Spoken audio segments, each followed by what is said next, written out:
రమ్మగారు ఈరోజు ఒక టాపిక్ అండి. ఏంటంటే వెయిట్ లాస్, దీనికి సంబంధించి డైట్లు, రకరకాల డైట్లు చూస్తున్నామండి. ఒకరొకరు చెప్తున్నారు, ఒకరు ఒక విధం చెప్తున్నారు, ఇంకొకరు మరో విధం చెప్తున్నారు. కొన్ని రోజులు ఫాలో అవుతున్నాం, ఒక డైట్కి ఫిక్స్ అయిపోయి ఓకే ఇది చేద్దాం, ఇది చేస్తే ఏమన్నా కొంచెం ఉంటుందేమో, డిఫరెన్స్ ఉంటుందని. అది అయిపోయినాక కొత్త డైట్ వస్తుంది, ఇది వదిలేస్తున్నాం, దానికి షిఫ్ట్ అవుతున్నాం. ఇలా చేసి చేసి చేసి లాస్ట్కి విసుగు పుట్టి అసలు ఏది చేయటం మానేస్తున్నారు. మీకు తెలిసినంత వరకు అసలు డైట్ అనేది ఎలా ఉండాలంటారు? మీరు మీ చిన్నప్పుడు అసలు ఏమన్నా ఇలాంటి డైట్స్ ఉండేవా, ఫాలో అయ్యేవారా? డైట్ ఫాలో అవటం అంటే ఇప్పుడు మనకి ఎలా ఉందంటే, ఇదివరకు కాఫీ తాగేవాళ్ళం జయ, కాఫీలు విరివిగా తాగేసేవాళ్ళం. పొద్దున 2 సార్లు 3 సార్లు, సాయంకాలం మధ్యాహ్నం కాఫీలు అయ్యాయా అని పలకరింపులు కూడా అవే పలకరించేవాళ్ళు. టీ లేదండి? టీ చాలా తక్కువ, టీ బహు తక్కువ. ఇది వరకు అంటే ఇప్పుడు నేను 180 ఏళ్ల క్రితం 70 ఏళ్ల దగ్గర నుంచి కూడా కాఫీలే చెప్తున్నా. ఓకే. తర్వాత చా వచ్చింది, చా అంటే చీ అనమాట. చా చీ నుంచే చా వచ్చింది. ఇప్పుడు కాఫీలు మంచివి కాదని, కాఫీలో కెఫిన్ ఉందండి, అది ఉత్ప్రేరకమని, ఉత్తేజితమని, ఇంకోటని రకరకాల స్టడీస్ వచ్చినాయి. అమ్మో కాఫీ మంచిది కాదని మానేసాం, తగ్గించాం. ఇప్పుడు టీలో కూడా మామూలు టీ కాదండి, green tea, yellow tea, white tea, బోల్డ్ టీలు వచ్చినాయి. మా బట్టి వాళ్ళు మేమేమో ఆకులలో వేసుకుని టీలు పెట్టుకుంటూ ఉంటాం మేము, ఏదో ఒకటి. ఇప్పుడు కొన్నాళ్ళు పోయాక ఆకులలో టీలు కూడా మంచివి కావని ఎవరైనా చెప్పారనుకోండి, కొద్దిగా ఆ జోరు కూడా తగ్గిపోతుంది. సాధారణంగా మన తాలూకు ఇవన్నీ కొంత వేలం వెర్రి కిందే ఉంటాయి. ఇప్పుడు డైట్ కంట్రోల్ సంగతి, ఎవరికి డైట్ కంట్రోల్ అవసరం? అసలు ముందు డైట్ అనగానే ఫస్ట్ గుర్తొచ్చేదండి ఓవర్ వెయిట్. వెయిట్గా కొంచెం వెయిట్ ఉన్నాము, తగ్గాలి అనగానే ఫస్ట్ చెప్పేసి మాట ఎవరైనా సరే, తిండి కొంచెం డైట్ చేయండి అంతే. అది ఏ డైట్ అన్నా కానివ్వండి, పలానా డైట్ అని క్లారిటీ లేదు, డైట్ చేయండి అంతే. కొన్నాళ్ళ క్రితం ఎవరికి ఇష్టం వచ్చింది వాళ్ళు, లేకపోతే ఎవరిదో చెప్పేసింది వినేయటం, ఫాలో అయిపోవటం జరుగుతుంది. ఒక తెలిసిన అమ్మాయి కనిపించింది. అంతకుముందు చబ్బీగా, బుగ్గలు చక్కగా నున్నగా బాగుండేది. అలాగేనా? బాగుండేది. చిన్న అమ్మాయి, ఒక 35-37 ఉంటాయి మాక్సిమం, అంతకంటే ఉండదు బహుశా. అయితే ఓసారి ఆ మధ్య చిక్కిపోయి కనపడింది. నేను అనుకున్నాను, అంటే సహజంగా వచ్చే ఆలోచనతోటి, అయ్యో ఈ పిల్ల చిక్కిపోయింది, ఇవాళ రేపు అందరికి షుగర్లు వస్తున్నాయి. నాకు అలాగే అనిపించింది, అంత డిఫరెన్స్ కనిపించింది. పిల్ల చక్క బొగ్గలు నిండుగా ఉన్నది, చెంపలు సాగి మనిషి పల్సగా అయినట్టు, అది గుడ్ ఫిగర్లో ఉన్నట్టు తోచలా. నాకు ఏదో బకచిక్కిన ఫీలింగ్ వచ్చింది. వచ్చేసరికల్లా నేను, అమ్మాయి ఒంట్లో బాగుందా, ఏదైనా షుగర్ లాంటివా అని సగమే అన్నాను. కానీ అనగానే ఆ పిల్ల చాలా చిన్నపుచ్చుకున్నట్టు మొహం పెట్టి, అబ్బా అది కాదంటే ఐఎమ్ ఆన్ డైట్ అని తీర్కని తీసుకుపోసింది. డైట్ పాడుగానే అందం కాస్తా పోయింది పిల్లది. అంతకుముందు అసలు ఎంత బొగ్గలు మెరుస్తూ ఉండేవంటే, భలే ముచ్చట గొలిపే పిల్ల, అందం లేదు, బక్కచిక్కి జబ్బు చేసిందేమో అని ఫీలింగ్ వచ్చేలాగా అయింది. ఎందుకమ్మా అంటే, డ్రెస్సులు పెట్టట్లేదు బోల్డ్ అని చెప్తుంది. చాలా మంది డ్రెస్సులు ఫిట్ అవ్వట్లేదు. ఒకటి హస్బెండ్స్ ఏదో ఎక్కిరిస్తున్నారు, లేదా ఫ్రెండ్ సర్కిల్లో అందరూ సన్నగా ఉన్నారు. ఇవి కొన్ని కారణాలు. మా అమ్మ నువ్వు ఏంటి ఇంతలా అయిపోతున్నావు, మీ తోడుకడలు సన్నగా ఉందని నన్ను రెచ్చగొట్టిందని చెప్పింది. ఇట్లా రకరకాల కారణాలతోటి సన్నబడాలనుకుంటారు జయ. నిజంగా నీ కోసం నువ్వు సన్నబడాలనుకుని చేసే ప్రయత్నం సక్సెస్ అవుతుంది. ఒకరి కోసం అర్థమైందా మీకు? ఎవరైనా అన్నారని, ఒకళ్ళు చెప్పారని, కామెంట్ చేస్తున్నారని, బట్టల కోసం కాదు. నేను లావుగా ఉన్నాను, లేదా నాకు వెయిట్ ఎక్కువైంది, ఈ వెయిట్ వల్ల నాకు ఈ ఆరోగ్య సమస్య వచ్చింది, లేదా రావచ్చు అన్న భయము, లేదా వస్తుందేమో అన్న భయం ఎలాగో ఉంది, వచ్చింది. ఈ 3 పాయింట్లు.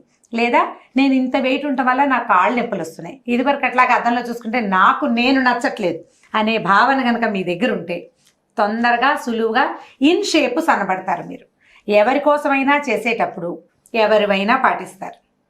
మీకే లోపల ఉందనుకో, అన్నం తినేటప్పుడు పెరుగన్నంలో అంత ముద్ద తగ్గిస్తారు, స్వీట్లు తినేటప్పుడు 2 అన్ని అబ్బాయి నేను మానేస్తాను ఇప్పుడు నేను డైట్ అని చెప్పరు, నిశ్శబ్దంగా కామ్గా వదిలేస్తారు. నేను డైట్లో ఉన్నాను అని చెప్పేది ఎప్పుడు చెప్తారు? ఎవరి కోసమైనా డైట్ చేసినప్పుడు చెప్తారు. ఓకే, ఆలోచించి చూడండి, ఎవరికి వాళ్ళు ఆలోచించుకోవాలి. ఏం చేయాలి ఏం తినాలి. 2-4 స్వీట్లు పళ్ళెంలో పెట్టారు, ఇన్ని ఏమంటారు కరకరలు పెడతారు, జంతికలు వేసారు, 2 స్వీట్లు పెట్టారు, హాఫ్ స్వీట్ తినండి, ఇన్ని జంతికలు తినండి. పొట్ట సాటిస్ఫై అవుతుంది, మనసు కూడా సాటిస్ఫై అవుతుంది. మీరు మానేశారన్న దృష్టి మిగిలిన వాళ్ళకి మీ మీద కలగదు. మీరు మానేసిన సంగతి మీకే తెలుసు. చాలా తొందరగా with in good shapes difference వస్తుంది. మీకు కావాల్సిన షేప్కి మీరు తేలిగ్గానే వచ్చేస్తారు. ఇప్పుడు టైం పెట్టుకోకూడదు, ఇన్ని రోజులను పెట్టుకుంటే అనారోగ్యం వస్తుంది. సన్నదనం కాదు మీకు వచ్చేది, అనారోగ్యం వస్తుంది. ఓకే. వెయిట్ లాస్కి టైం పెట్టుకోకూడదు. సంవత్సరంలో నేను తగ్గిపోవాలి, లేకపోతే 6 నెలల్లో నేను ఇది నేర్చేసుకోవాలి లాగా చేయకూడదు. ఇప్పుడు డైట్ల గురించి చెప్తున్నాం. చెప్పండి. ఏవో రకరకాల డైట్స్ ఉన్నాయి కదా. ఇది వరకు మన అమ్మమ్మ ఏమైనా డైట్ చేశారా? ఏమీ లేదు, పని చేశారు వాళ్ళు. మీరేం చేస్తారు? పనులు మానేసి డైట్ చేస్తున్నారు. పనులు కాదా? అదే చెప్తాను. మీరు చేసేవి పనులు కాదు. ఈవెన్ ఇప్పుడు నేను కూడా చేస్తున్నది పని ఏం కాదు. పని అంటే అమ్మా శారీరకమైన శ్రమ. అవునండి. ఇప్పుడు మనం కొన్ని చిరుధాన్యాలు అవి తిన్నాం అనుకోండి, మంచి శారీరక శ్రమ ఉంటే చిరుధాన్యం చక్కగా ఒంటికి పడుతుంది, సన్నదనం వస్తుంది. అవునండి. ఇప్పుడు ఇది వరకు చిరుధాన్యాలే తినేవాళ్ళు, లేదా సిరిధాన్యాలు ఏదైతే అవే తినేవారు, చాలా స్ట్రాంగ్ గా ఉన్నారు పనిచేసేవాళ్ళు. ఇప్పుడు తింటుంటే అరుగుదలకి రావట్లేదే. అరగదు. ఎందుకంటే మీరు దానికి తగిన అవసరమైన శారీరక శ్రమ చేయట్లేదు. ఇప్పుడు మనకి శ్రమ తక్కువ. ఒక అమ్మాయిని తీసుకుందాం, ఓ 25 ఏళ్ళ అమ్మాయి అనుకుందాం. జనరల్ గా అమ్మాయి పొడికి 60 ఉండాలి, 70 ఉంది అంటే 10 కిలోలు ఎక్కువ ఉంది. ఈ 10 మిమ్మల్ని భయపెడుతుంది. 2 తగ్గించామనుకోండి 8 భయపెడుతుంది. 2 తగ్గించామనుకోండి 6 పెద్దగా భయపెట్టదు. 6ని తగ్గించడం సులువు. 1 ష్రెడ్ చేసుకుంటూ రావచ్చు. 10 ష్రెడ్ చేసేయాలి with in 1 month 2 months 3 months పెట్టుకుంటే జబ్బు చేయదు, తగ్గుతున్నారు. ప్రోత్సాహంతో వచ్చేస్తుంది అది మళ్ళీ. నువ్వు కూడా రకరకాల డైట్లు ఫాలో అయ్యి మానేసిన తర్వాత మళ్ళా same chubby cheeks with wait వచ్చావా రాలేదా? 100%. ఎవరైనా ప్రేక్షకులకే ఎగ్జాంపుల్ ఆన్ స్క్రీన్ లో చక్కగా కనిపిస్తారు. మీకు ఒక 3-4 అప్పుడు డైట్ ఫాలో అయినప్పుడు ఎవరైనా ఏదైనా తాగుతున్నా చాలా స్ట్రిక్ట్ గా నో నేను డైట్ అని చెప్పేదాన్ని. అస్సలు వాటి వైపే చూసేదాన్ని కాదు. మళ్ళీ స్టాప్ చేసా, చాలా డబల్ అయ్యాను అనమాట, పుటాన్ అయ్యాను. నేను కూడా ఆన్ డైటే చేయ ఆల్ ద టైం. ఎప్పుడు నేను డైట్ లోనే ఉంటా. కానీ నువ్వు స్వీట్ పెట్టినా తినేస్తా, టీ ఇచ్చినా తాగేస్తా. నేను ఇంటికి వెళ్ళాక ఇంకా స్వీట్ తిను, టీ తాగను. ఓకే. నా మీద నేను కంట్రోల్ ఉంచుకుంటాను. చాలా సంవత్సరాలుగా ఒకే వెయిట్ లో ఉన్నాను నేను. 1 కిలో ఎప్పుడైనా ప్లస్ అవుతాను. దసరా టైంలో బాగా పాయసాలు చేసుకుని తినేస్తాం. ఓకే. కార్తీక మాసంలో 1 కిలో తగ్గుతాను. ఫాస్టింగ్లు ఉంటాం కాబట్టి ఇంతే. నేను ప్రతిసారి అదే దాదాపుగా 10-12 సంవత్సరాలుగా నా బ్లౌజులు మారలేదు, డ్రెస్సులు మారలేదు, నేను కూడా మారలేదు. నాకేమీ శంఖ చక్రాలు రాలేదు. అంతే. ఇప్పుడు నా రహస్యం నేనేమనుకుంటానంటే, ఎక్కడైనా లిఫ్ట్ లేదనుకో పర్వాలేదు, మెల్లిగా ఉషో అని ఎలాగోలాగా కృష్ణారామ అనుకుంటూ మెట్లు ఎక్కేస్తాను. ఇంకో 2 బారలు నడవాలంటే అమ్మయ్య అని ఎక్కడో చోట నుంచి 2 సార్లు గట్టిగా గాలి తీసుకుని ఆకాస్తా కూడా నడిచేస్తా. ఇలాంటివి ప్లస్ చేసుకోండి. కింద కూర్చుని కూరలు తరగటం, కింద నుంచి లేవటం. మీకు ఫోన్ ఉంది, ఫోన్ మోగుతుంది, బాబునో పాపనో హస్బెండ్నో లేదా ఇంట్లో పని వాళ్ళు ఉంటే వాళ్ళనో ఫోన్ తిండి అని చెప్పొద్దు. కింద నుంచి లేచెళ్ళి ఫోన్ తీసుకురండి. 4-5 సార్లు అయితే బ్రహ్మాండమైన ఎక్సర్సైజ్ అవుతుంది. ఒళ్ళు ఉంచడానికి ప్రయత్నం చేయాలి. మీరు జిమ్కి వెళ్ళి పనిచేసేది 1 గంట సేపు చేస్తారు. జిమ్ మానేసిన మరుసటి నెలలో మళ్ళీ డిఫరెన్స్ కనపడుతుంది. అవునండి. ఈ వెయిట్ పూటాన్ చేసేస్తారు, ఈ ఇంచెస్ కూడా పెరుగుతుంది. ఎందుకంటే అంత విగరస్ గా 1 గంట సేపు గబగబా శరీరాన్ని శ్రమ పెట్టింది. సడన్ గా అది మానేసేసరికి శరీరం అమ్మయ్య ఈ గోల్ తప్పిందిరా నాయన అని బాడీ దానంతటది పెరుగుతానంటుంది. Okay okay. కాబట్టి మీరు ఏం చేయొచ్చు, డైట్ అనగానే ఫస్ట్ ఏం చేస్తామంటే రమ్మగారు, డైట్ ఫాలో అవుతాము, ఏదైనా ఎక్సర్సైజ్ అంటే వాకింగ్ చేయటమా, జిమ్కి వెళ్ళటమా, యోగానా 2 కలిపి చేసేస్తామా?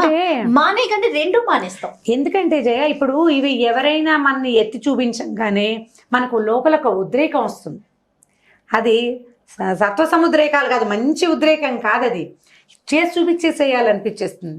చేసి చూపించేటంటే ఏదైనా పని చేయటం కాదు కదా, మానేయటం. రెండోది చేయటం. 2 రకాలు. ఒకటేమో అన్నం మానేస్తాము, రెండోది ఎక్సర్సైజ్ చేస్తాము.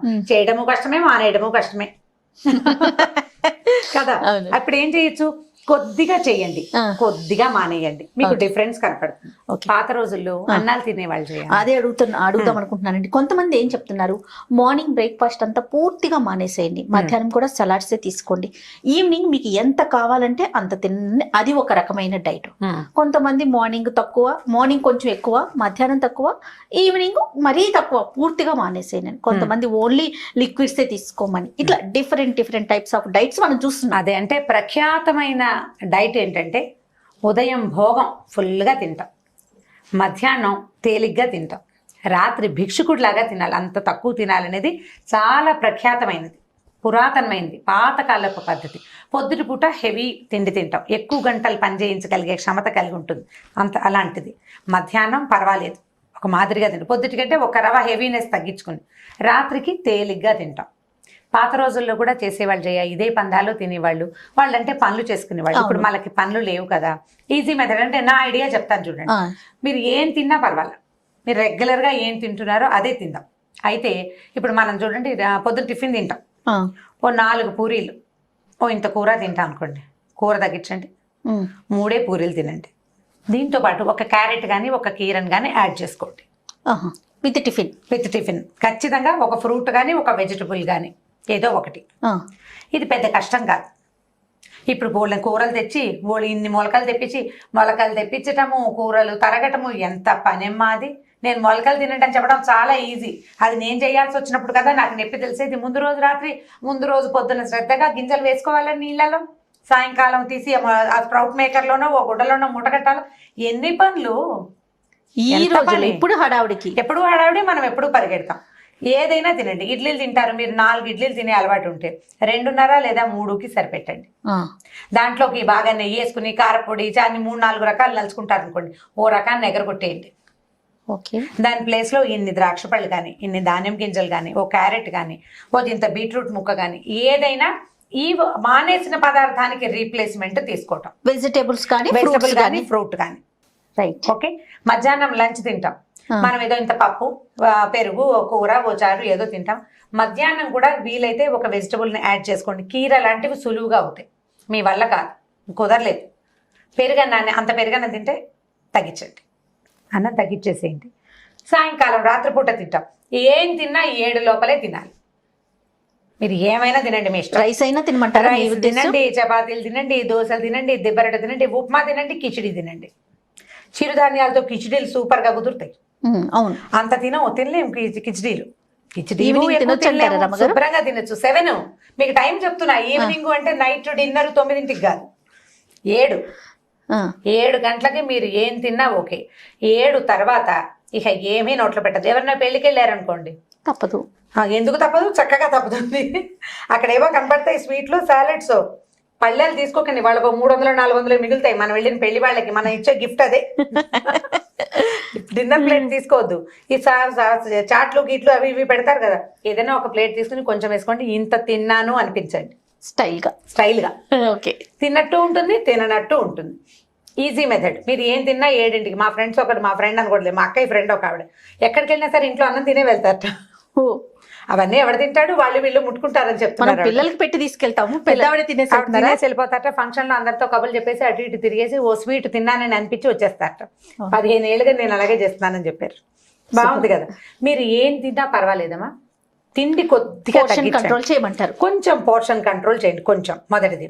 తర్వాత నాకు ఇంకొక మెథడ్, నేను రెగ్యులర్గా చేసే మెథడ్ ఏంటంటే, పొద్దున 10 గంటలకల్లా అన్నం తినేసేయాలి. మీరు ఎక్కడికి వెళ్ళినా పొద్దున అన్నం తిని వెళ్తాం. 3 పూట్ల అన్నం సిస్టమ్ నాది. 3 పూట్ల అన్నమే తింటా చేయ నేను. వైట్ రైసే అంటే అదే ఒక మాదిరి బ్రౌన్, మా ఊరి నుంచి వస్తాయి ఒక మాదిరి బ్రౌన్. మీరైతే కొత్త వాళ్ళు తినలేకపోతారు, మేము అలవాటుగా తినేస్తాం. పొద్దున్న 10ంటికి అన్నం తినేయటం, పప్పు పెరుగు అయినా ఓకే.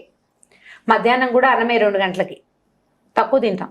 రాత్రి 7 గంటల లోపల ఇంతే నటిస్తాను నేను, అంతే. టిఫిన్ నాకు, ఎందుకంటే నా ప్రాబ్లము, నాకు హెల్త్ ప్రాబ్లమ్స్ ఉంటాయి కదా, మినపప్పు అవి సూట్ కావు, ఇడ్లీలు అవి నాకు తేంపులు వచ్చి చాలా విసగటగా ఉంటుంది. దానికోసం నేను అది అసలు టిఫిన్ ఆలోచన మానుకుని అన్నం మొదలు పెట్టుకున్నా. ఒకవేళ మార్నింగ్ నేను అన్నం తినలేకపోయాను, శనివారం భోజనం చేయము, మళ్ళీ పండగల్లో తినము, ఏదో మడిగట్టుకోవాల్సి వస్తుంది, ఇలా రకరకాలు ఉంటాయి కదా, ఒక గ్లాస్ రాగి మాల్ట్ తాగుతాను నేను. ఇలాంటివి హెల్తీ థింగ్స్ని యాడ్ చేసుకోండి. బ్రేక్ఫాస్ట్ కుదరలేదు, ఒక ఫ్రూట్ లేదా ఒక వెజిటబుల్ తోటి ఒక గ్లాస్ రాగి మాల్ట్ లాంటివి తీసుకోండి. మీరు ఆయిల్ కట్ చేశారు, కార్బోహైడ్రేట్స్ కట్ అయిపోయినాయి, ప్రోటీన్ కట్ అయిపోయింది. కేవలం మనం తీసుకున్నది ఏమిటి? రాగులు.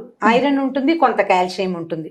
దాంట్లో మీరు ఒక గరిట పెరుగేసి ఒక చిటికెడు ఉప్పు వేసుకుంటే చాలు, లేదా ఒక అర గ్లాస్ పాలు పోసి ఓ ఇంత చిన్న బెల్లం ముక్క వేసుకున్నా సరిపోతుంది. ఎక్కువ షుగర్స్ ఉండవు, సరిపోతుంది. దాంతోపాటు మీరు ఏదైనా ఫ్రూట్ తీసుకోండి. మీరు ఇదే బ్రేక్ఫాస్ట్గా తీసుకున్నా నాకు అభ్యంతరం లేదు, ఇది కూడా మంచిది, రోజు తీసుకోవచ్చు. రాగి మాల్ట్ నేను అందుకని కప్పు అని చెప్పట్లా, చెయ్యి బాగా చూపిస్తున్నాను చూడండి, పెద్ద గ్లాస్ తాగితే మీకు ఎక్కువ గంటలు ఆగుతుంది. ఒకవేళ వెంటనే అరటిపండు ఏవో తినలేకపోయాం అనుకుందాం, ఒక అరగంట ఆగి బ్యాగ్లో అరటిపండు వేసుకెళ్ళండి. ఆఫీస్కి వెళ్ళేటప్పుడు అరటిపండు కానీ, ఒక క్యారెట్ కానీ, యాపిల్ కానీ, కాసిన దానిమ్మ గింజలు కానీ, ఇవేం పెద్ద పనులు కాదు, స్ప్రౌట్స్ లాగా కష్టపడి చేసుకోకర్లేదు, బలమించి తీసి బ్యాగ్లో పెట్టుకోవటమే. ఈజీగా ఉంటుంది. కొన్నాళ్ళకి మీరు తక్కువ ఆహారంతో బాగా పనిచేయగలుగుతున్నామా లేదా అనేది మీకు అర్థమవుతుంది. ఇప్పుడు ఇలా ఇదే తిన్నామనుకో, ఏది రాగి మాల్ట్ పండుతోటే ఉన్నామనుకో, లంచ్ 2:30-3 చెయ్యొద్దు, బై 1:15కి తినేసేయండి లంచ్. లంచ్లో ఎలాగూ తింటారు, సాయంకాలం దాకా మనం ఖాళీగానే ఉంటాం కదా, సాయంత్రం దాకా మనం ఏం పడుకోం, పని చేస్తూ ఉంటాం. సో ఇది సరిపోతుంది. ఈవినింగ్ బై 7 మీరు 2 చపాతీలు చేసుకుంటారా, 4 అనకూడదు, 2 జొన్న రొట్టెలు చేసుకుంటారా, మీరు ఏం చేసుకుంటే అది చేసుకోండి. మరి మేము స్వీట్లు ఎప్పుడు తినాలంటే మధ్యాహ్నం తినండి, పొద్దున్న తినండి, సాయంత్రం తినండి. స్వీట్ వారడి మిగిలిన ఆహారాన్ని తగ్గించుకోవాలి. ఇది ఈజీగా ఉంటుంది. ఇప్పుడు నేను స్వీట్ తినను, ఐఎమ్ ఆన్ డైట్ అని మానేస్తే ఆ మధ్య ఏదో కొత్త డైట్, హోమియోపతి మందులు కూడా వేసుకోవట్రా. హోమియోపతి మాత్రం నోట్లో వేసే డోసు 5 పిల్స్ వేస్తారు. 5 పిల్స్లో 2 grams కూడా షుగర్ వెళ్ళదు. అది కూడా వద్దన్నట్టు ఆయన ఎవరో మహానుభావులు, వాళ్ళు అవి కూడా వేసుకోరట. డైట్లో భాగంగా హోమియోపతి మందు డోస్ కూడా నోట్లో టించర్ వేయండి అని అడిగారు డాక్టర్ని. నోట్లో టించరే వేసేయండి, పిల్స్ వేసుకోం, ఎందుకంటే షుగర్స్ కట్. ఒక వేలం వేరులాగా కనపడుతుంది. ఇంత అతి ఉంటే అంత అతిగా ఉంటుంది, అసలు శరీరం అర్రులు చాచిపోతుంది స్వీట్ కోసం. అంత చంపేయాలా శరీరాన్ని? మన కాళిదాస్ శ్లోకాల్లో చెప్తాడు, శరీరమాద్యం ఖలు ధర్మ సాధనం అని. శరీరమే ధర్మానికి సాధనం. ఇది సరిగ్గా ఉంటేనే నువ్వు డాన్స్ అయినా ఆడతావు, ఏమైనా చేస్తావు. ఇది లేనిదే ఏముంది ఇంకా? మీరు చూసారో లేదు, ఇవాళ నేను ఒక పేపర్లో ఆర్టికల్ చూసాను, వాటర్ కూడా మరీ ప్యూరిఫైడ్ వాటర్ తాగకూడదు, ఆర్ఓ వాటరే మంచిది కాదని 2-3 పెద్దవాళ్ళు చెప్తున్నారు. ఆర్ఓలో ఏమీ ఉండదు, అందులో ఆర్ఓలో మినరల్స్ అన్ని పోతాయి, నీళ్ళలో ఉండాల్సిన లోపల ఉన్న బ్యాక్టీరియాని చంపేస్తారు అవి. ఇంకా ప్యూరిఫైడ్ తాగామంటే ఇంకా లేనిపోయిన ఇష్యూస్ అన్ని కూడా. యుఎస్ కి వెళ్లే వాళ్ళకి ఇక్కడ నుంచి అక్కడికి వెళ్లే వరకు చాలా ఇబ్బంది పడుతున్నారట. క్లీన్నెస్ కానీ ఎక్కువ, అంటే more cleanness, more purified water ఎక్కువ యూజ్ చేయకూడదు అనేసి అవన్నీ ఇప్పుడు అతి సర్వత్ర వ్యర్థయ్యేతున్నారు. ఇప్పుడు అతి డైటింగ్ పనికిరాదు, అతి ఎక్సర్సైజ్ పనికిరాదు. లిబరల్ గా మీరు ఎంత చేయగలిగితే అంత చేయండి. కానీ కనీసం ఓ 10 నిమిషాలు నడిచామా, ఓ 4 ఫ్లోర్లు ఎక్కేమా, కనీసం కింద కూర్చొని 4-5 సార్లు లేచామా లేదా అనేది కొద్దిగా ఆలోచించుకోండమ్మా. ఎవరి శరీరాన్ని వాళ్ళు పరిరక్షించుకోవాలి. కామెంట్ చేసిన మన ఫ్రెండ్స్ కానీ మన అత్తగారు కానీ మీ ఒళ్ళు మొయ్యరు. మీకు నీరసం వస్తే వాళ్ళు పడరు, మనమే పడాలి కదా. కాబట్టి అది ఆలోచించుకుని నేను ఎంత చేయగలను, నేను ఏది మానగలను, అక్కడి నుంచి మానుకుంటున్నాడు. అబ్బాయి నేను అసలు మానలేనండి, నేను ఇలాగే ఉంటానంటే జబ్బులు మోయాల్సి వస్తుంది. అది జబ్బులు మందులు అది కూడా మనమే మోయాలి కదా. ఖచ్చితంగా ఆలోచించుకుని చేయాలి. ఎక్కువ డైట్ కంట్రోల్ భ్రమ కింద ఉండద్దు. కొద్దిపాటి డైట్ కంట్రోల్ మీరు స్లోగా చేసుకుంటూ రండి, సులువుగా చేయగలుగుతారు. ఇప్పుడు నేను చెప్పిన విధానంతో 3 నెలల్లోనే మీకు డిఫరెన్స్ కనిపిస్తుంది. ఈ పద్ధతి బ్రెయిన్లో ఫిక్స్ చేసుకోవాలి. ఇది నా కోసం, వాళ్ళెవరి కోసం కాదు, ఎవరి కోసం అని. ఇప్పుడు మనకు ఒకసారి నచ్చింది, రెడ్ మీద గ్రీన్ పువ్వులు, మీ ఫ్రెండ్ చూస్తే అబ్బో ఇదేంటి ఇలా వెర్రిగా ఉంది అంతే, ఆవిడకి నచ్చలేదు, మీకు నచ్చింది. ఇప్పుడు మీరు ఆవిడ కోసం మానేస్తారా, మీకోసం కొనుక్కుంటారా? ఖచ్చితంగా కొనుక్కుంటాం కదా. నాకు నచ్చాలి కదా. ఎస్ కదా. కాబట్టి నేను నచ్చాలి, నా కోసం నేను చేస్తాను లాంటి ఆలోచనతో చేస్తే మీరు డైట్ చేయగలరు, ఎక్సర్సైజ్ చేయగలరు, హ్యాపీగా ఉండగలరు. ఎవరైనా ఏమిటో ఇంతలా అయిపోయినట్టే, అవును నాకు ఇలా ఉండటం ఇష్టం అని సింపుల్గా చెప్పేయచ్చు. డైట్ చేయొచ్చు కదా అంటే నువ్వు చేయి ముందు అని చెప్పేయటమే. ఒకసారి కనుక మాట వదిలేస్తే తర్వాత మనకే అనిపిస్తుంది ఇదేమిటి వీళ్ళందరూ అంటున్నారు, కొద్దిగా తగ్గుదామని మనం ఆలోచించుకుంటాం కదా. మన మీద మనం ఆలోచించుకుంటే ఈజీగా చేయగలుగుతాం.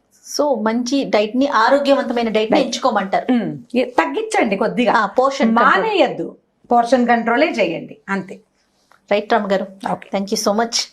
ఇంకొక వీడియోతో కలుద్దాం. ఇప్పుడు నువ్వేం చేస్తావో చూడాలి నెక్స్ట్. ఖచ్చితంగా. మనం ఇప్పుడు నవంబర్ లో ఉన్నాం కదా, జనవరి నాటికి జయ గారు సన్నబడ్డారని ప్రేక్షకులు చెప్పాలి. జయ మరి ఇప్పుడు మీరే టైం పెట్టొద్దు అన్నారు కదా. 2 నెలల్లో, ఇప్పుడు నేను 3 నెలల్లో డిఫరెన్స్ వస్తుందని చెప్తున్నా కదా. ఓకే, మరి డిఫరెన్స్ చూపించాలి. ఖచ్చితంగా. ఓకే రామ్ గారు. ఓకే. ఇక ఈ వీడియో కనుక మీకు నచ్చినట్లయితే లైక్ చేయండి, షేర్ చేయండి. మరిన్ని వీడియోస్ కోసం మా ఛానల్